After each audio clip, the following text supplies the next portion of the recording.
pelos princípios dos direitos humanos, da diversidade religiosa, isso foi sendo retirado pela LDB, essa obrigatoriedade. Então, mesmo que você escolha uma escola confessional, você também tem preservado o direito de não participar.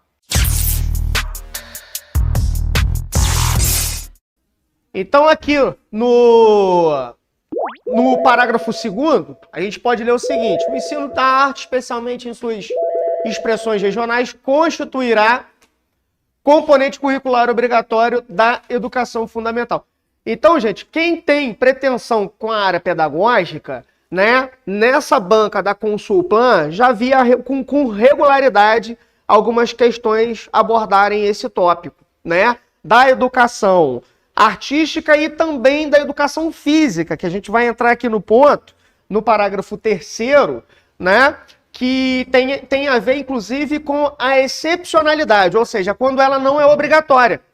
Porque, a rigor, todas as matérias elas vão ter a sua obrigatoriedade, mas, obviamente, dentro da Base Nacional Curricular Comum, existem as áreas prioritárias. Linguagem, né, exatas, humanas e também as áreas da saúde, né, biológicas e por aí vai.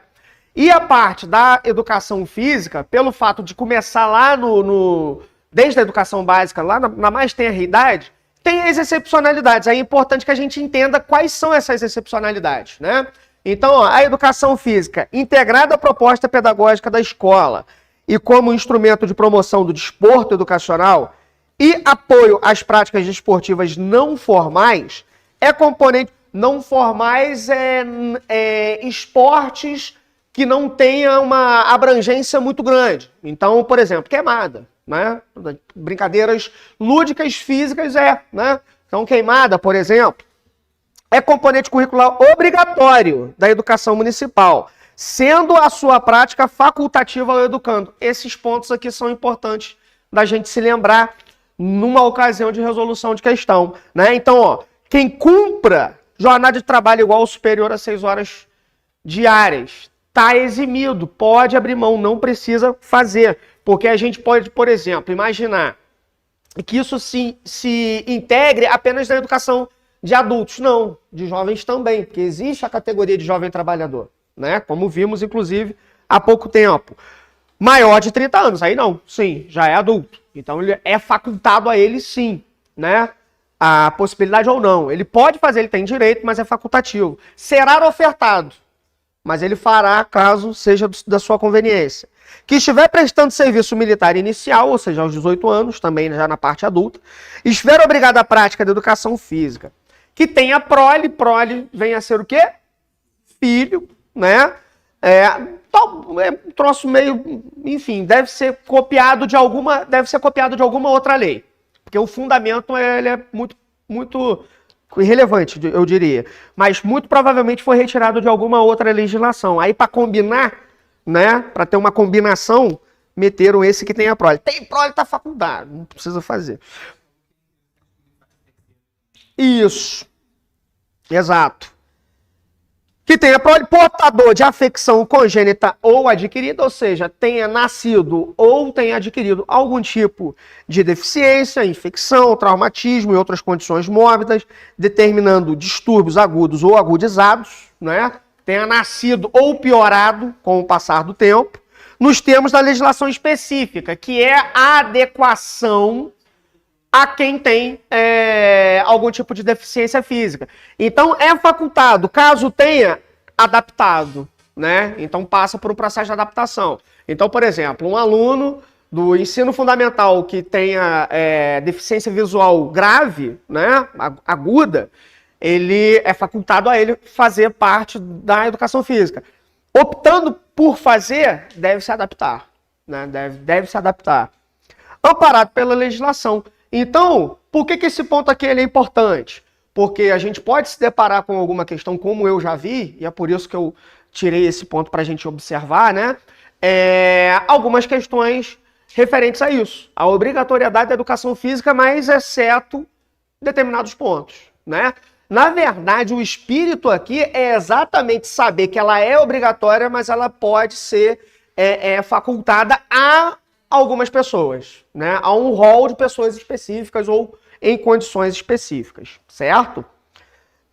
O ensino da história do Brasil levará em conta as contribuições das diferentes culturas e tal. No caso, aí, esse parágrafo aqui, tá, esse parágrafo nosso aqui, também é recente, né, falando sobre matrizes indígena, africana e europeia, muito por conta de um material que circulava, na minha época, inclusive, já há algum tempo, né, há uns bons 30 anos atrás, de um material feito que ainda exaltava a tal da Suíça brasileira, né? Então era um material que ainda era recheado dessa ideologia, né? Então, assim, esse parágrafo 4º, ele já se introduz numa tentativa de mudar um pouco a abordagem dos estudos históricos da molecadinha. Porque o que acontece? Isso não é muito comum em escola privada, tá? Daqui da cidade, mas nas escolas, tudo bom? Mas nas escolas municipais, em algumas, né? Do professor, dentro do plano pedagógico escolhido pela escola, de abordar a história do município. Né? Tem escola que não aborda, mas tem escola que aborda. A escola que opta por abordar, infelizmente, ela ainda acaba fazendo, não sem alguma inocência, né?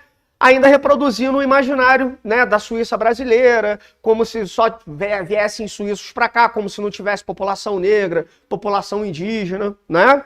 Então, é um ponto a ser levado em consideração. A gente pula para o parágrafo 6º.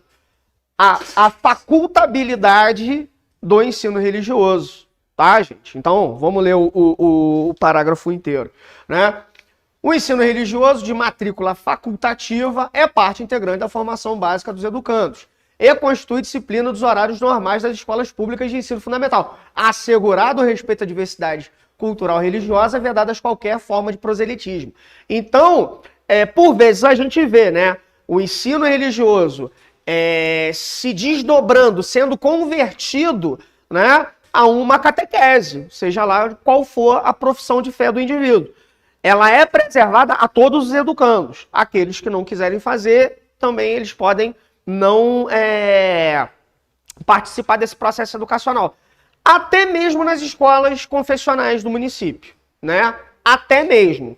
Há um tempo atrás era um pouco mais complicado. Então, por exemplo, os estudantes do Anchieta, né, que você tinha ali que participar das aulas de ensino religioso, não só das aulas, como também de alguns eventos, né? Então, assim, era preservada a escola essa obrigatoriedade pela escolha, né, de ter... Não, vou botar meu filho numa escola católica, ou no caso da sede lá em Olaria, que é a escola da Assembleia de Deus. Então, assim, é uma opção, sim. Só que como a educação, ela se serve de uma base nacional curricular comum, e a gente tenta primar pelos princípios dos direitos humanos, da diversidade religiosa, isso foi sendo retirado pela LDB, essa obrigatoriedade. Então, mesmo que você escolha uma escola confessional, você também tem preservado o direito de não participar.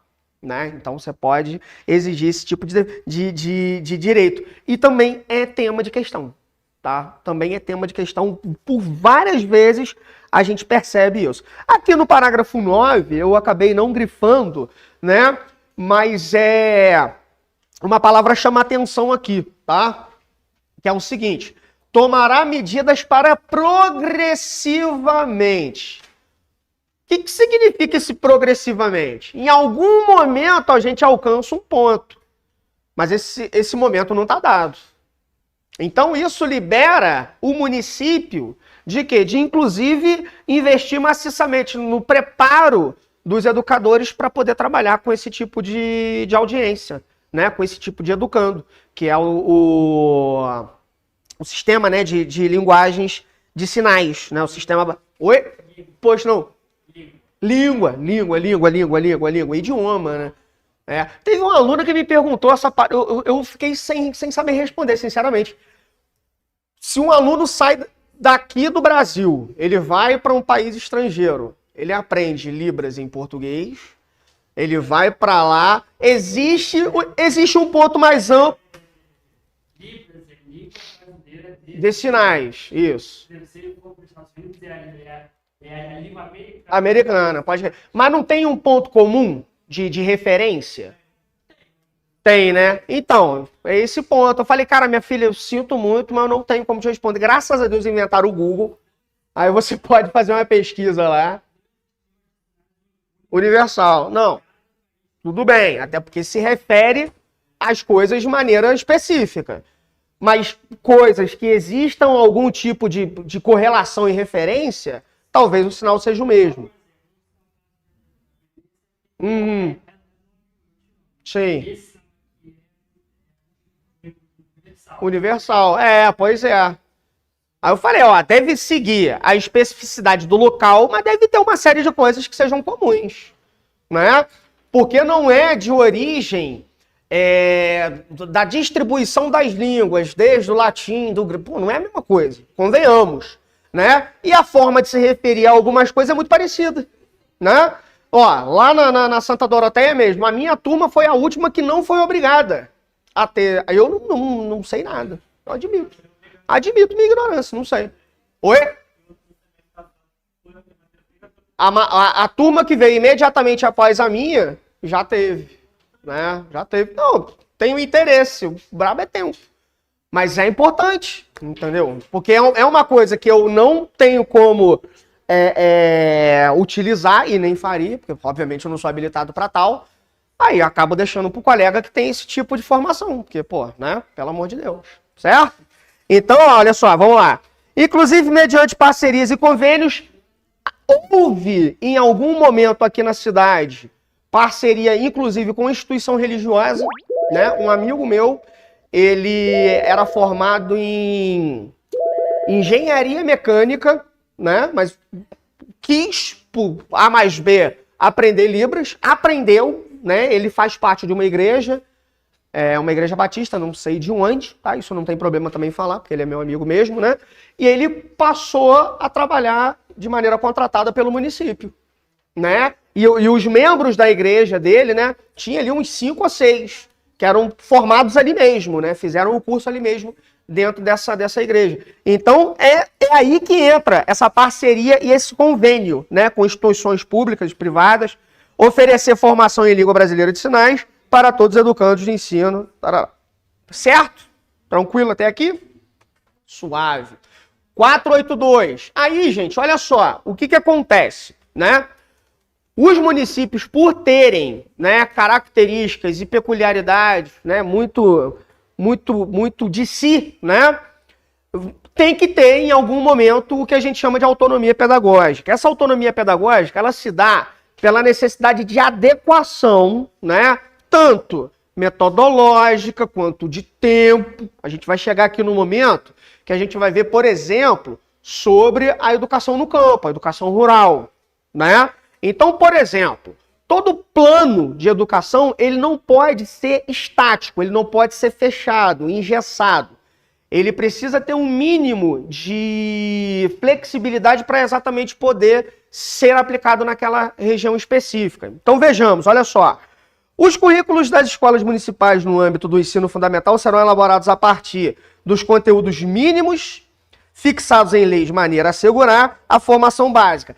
Esse mínimo significa o seguinte: se você vive, por exemplo, na zona rural, e lá você tem a aplicação de um método de ensino, dadas as condições locais. Quando você sai de lá e vai para a zona urbana, você não pode estar separado de um mínimo, né? Então você tem que estar minimamente equalizado, mas obviamente com características diferentes.